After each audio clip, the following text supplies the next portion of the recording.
Series হারের পরই test অধিনায়কত্ব ছাড়ার ঘোষণা দিলেন নাজমুল হোসেন শান্ত। মান অভিমান থেকে নয়, বরং দলের ভালোর জন্য এই সিদ্ধান্ত জানিয়েছেন তিনি।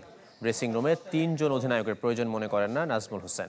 টেস্টে ব্যর্থতার জন্য ধারাবাহিকতার অভাবকে দুষলেন বিদায়ী অধিনায়ক। ব্রেকফাস্ট, টিফিন কিংবা স্ন্যাক টাইমে মজাদার আয়োজন মানে অল টাইম ব্রেড। আমার একটা অ্যানাউন্সমেন্ট ছিল, আমি বাংলাদেশ দলের অ্যাজ এ টেস্ট ক্যাপ্টেন হিসেবে স্টেপ ডাউন করছি। আমি টেস্ট ফরম্যাটে আর কন্টিনিউ করতে চাই না। এবং শ্রীলঙ্কা সফরের আগে থেকেই গুঞ্জন ছিল ক্রিকেট পাড়ায়, বিশেষ করে আলোচনা না করেই ওয়ানডের নেতৃত্ব থেকে সরিয়ে দেওয়ায় অভিমান ছিল নাজমুল শান্তর। টেস্ট সিরিজ শেষ হতেই ঘোষণাও দিয়ে দিলেন তিনি। যদিও সিদ্ধান্তটা কোনো মান অভিমান থেকে নয়, বরং দলের ভালোর জন্য নিয়েছেন বলে দাবি নাজমুল শান্তর। এক ড্রেসিং রুমে ৩ অধিনায়কের পক্ষে নন তিনি। আমি মনে করি যে 3টা ক্যাপ্টেন এই ড্রেসিং রুমে যৌক্তিক। এটা এক ব্যক্তিগত মতামত। ক্রিকেট বোর্ড হয়তো আলাদাভাবে চিন্তা করতে পারেন এবং সেটার প্রতি পূর্ণ সম্মান আমার আছে।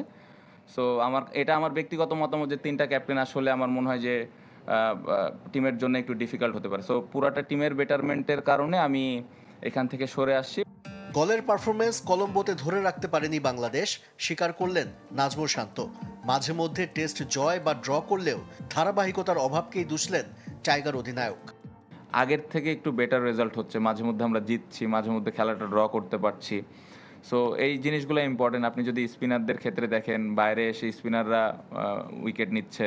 সো এই পজিটিভ দিকগুলো আছে। বাট আমার কাছে মনে হয় যে প্রথম টেস্টে যেভাবে আমরা খেললাম, এই টেস্টটা আরও ভালোভাবে খেলা উচিত ছিল। ঘরোয়া ক্রিকেটের কাঠামোকেও কাঠগড়ায় দাঁড় করিয়েছেন নাজমুল শান্ত, যে কারণে বিজয়ের মতো ক্রিকেটার এনসিএল বিসিএল এ ভালো খেললেও জাতীয় দলে মুখ থুবড়ে পড়ছেন। ঘরোয়া ক্রিকেটকে নিজেদের স্কিল উন্নয়ন আর ভুল ত্রুটি শোধরানোর প্ল্যাটফর্ম হিসেবে কাজে লাগানোর পরামর্শ বাংলাদেশ অধিনায়কের। প্লেয়ারদেরই বুঝতে হবে যে আসলে আমি কোন চ্যালেঞ্জটা ফেস করবো ইন্টারন্যাশনালে। তো ওই অনুযায়ী ঘরোয়া ক্রিকেট যখন আমরা খেলবো, তখন ওই চিন্তা ভাবনাটা নিয়ে যেন আমরা খেলি এবং ওই প্র্যাকটিসটা যেন ওইখানে আমরা করি এবং ওই অনুযায়ী আমি যেন ইউটিলাইজ করার চেষ্টা করি ওই প্ল্যানগুলো। টেস্ট সিরিজের ব্যর্থতা ঘোচাতে এবার সাদা বলের ক্রিকেটে চোখ বাংলাদেশের। আশিক রুদ্র, চ্যানেল 24।